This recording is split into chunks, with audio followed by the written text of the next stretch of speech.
రాబోయే మరి మాకు ఉన్న సమాచారం ప్రకారం కొంతమంది ఇరిగేషన్ అధికారులు కూడా మరి రైతులకు చెప్తా ఉన్నారు అక్కడక్కడ ఏప్రిల్ మాసంలో మే మాసంలో జూన్ మాసంలో మంచినీళ్ళకే గోస ఉంటుంది, మీకేడికెళ్ళి నీళ్ళు ఇస్తాం, మీ పంటలకి నీళ్ళు ఇవ్వలేమని కూడా చెప్తా ఉన్నారంట.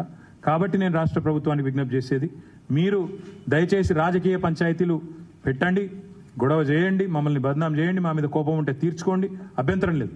కానీ మా మీద కోపం రైతుల మీద తీయకండి, మా మీద కోపం తెలంగాణ రాష్ట్రం మీద తీయకండి.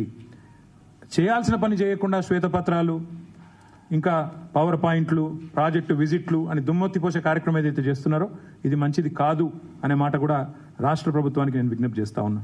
చిన్న డ్యామేజీని భూతద్దంలో పెట్టి చూపెట్టి చిన్న డ్యామేజీని నేను కేర్ఫుల్గానే వాడుతున్నా.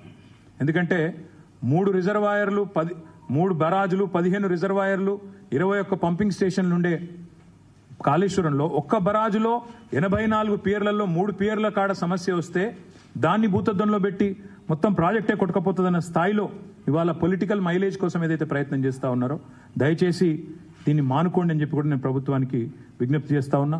మాట్లాడితే ఒకటే మాట, ఒకటే దుష్ప్రచారం వాట్సాప్లలో, సోషల్ మీడియాలో. బరాజ్ మొత్తం పోతుంది, బరాజ్ కొట్టుకపోతుంది, ఒక బరాజ్లో మూడు పిల్లర్లకు పగుళ్ళు పడితే మొత్తం 1,00,000 కోట్లు వేస్ట్ అయింది. ఈ రకమైన చిల్లర ప్రచారం ఏదైతే ఉందో మానుకుంటే, ఈ పచ్చి అబద్ధాలు మానుకుంటే ప్రభుత్వానికే మంచిది. ఈ అబద్ధపు దుర్మార్గాలతో ఎక్కువ రోజులు నెట్కరాలేరన్న మాట కూడా నేను వారికి విజ్ఞప్తి చేస్తా ఉన్నా. కాకపోతే మాకైతే అనుమానం ఉంది, రేవంత్ రెడ్డి గారు ఆయన మాట్లాడుతున్న మాటలు, ఆయన చేస్తున్న ఆలోచనలు, ఆయన చేస్తున్న ప్రకటనలు చూస్తుంటే ఖచ్చితంగా ఒక కుట్రపూరితమైన ఆలోచనతోనే ప్రభుత్వం ఉన్నట్టుగా మేము అనుకుంటా ఉన్నాం.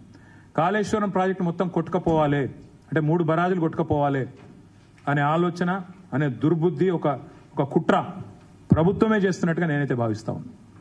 3 బరాజులు కొట్టుకపోవాలి, ఈ లోపల అవసరమైతే ఇప్పుడు దాన్ని రిపేర్ చేయకుండా అట్లే వదిలేసి వర్షాకాలంలో